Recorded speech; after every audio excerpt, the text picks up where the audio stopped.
En début d'année, les citoyens aiment bien se retrouver autour d'un verre avec leurs élus en charge de la gestion des communes ou comme ce fut le cas le 15 janvier à Lignan de Bordeaux avec les responsables de la communauté des communes du Créonais.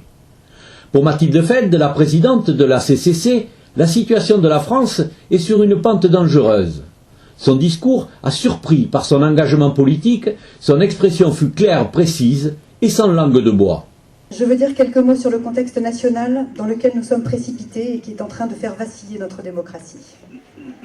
Le propre d'une civilisation étant de faire l'histoire et non de la subir, il nous arrive la pire des choses qui puisse arriver à un peuple libre.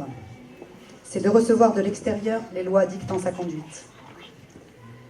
L'effroi dans lequel nous ont plongé les massacres répétés de 2015 ne doit pas faire perdre leur sang-froid aux élus qui nous dirigent et ne doit surtout pas nous faire oublier que les 3 piliers de la République française sont la liberté, l'égalité et la fraternité. La force de notre pays est d'être un État de droit.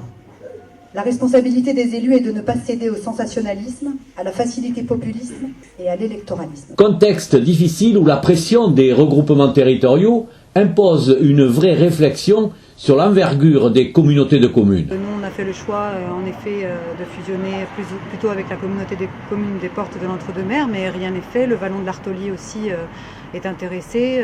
Donc voilà, on a une identité commune de l'Entre-deux-Mers et il faut qu'on fasse quelque chose ensemble entre la Cube et la Cali. Conserver la proximité, pour moi, c'est pas un problème parce que, en fait, on transfère des compétences stratégiques. Mais l'échelon communal, il est essentiel et il faut qu'il reste. Il y a des compétences qui sont pas transférables. Les administrés ont besoin d'une administration familière, accessible, et ça restera toujours. Sur le plan local, Mathilde Feld a invité les habitants de la communauté à se retrouver sur le chemin du monde associatif, celui de la convivialité et du partage. Il ne faut absolument pas sombrer dans l'amorosité, il faut utiliser la liberté qu'on a en France pour construire des territoires solidaires, fraternels, s'appuyer sur le maillage associatif exceptionnel du Créonais qui nous permet de vivre des moments de partage, de rencontres et de découvertes absolument fabuleux. On a des associations innombrables qui œuvrent pour ce bien commun.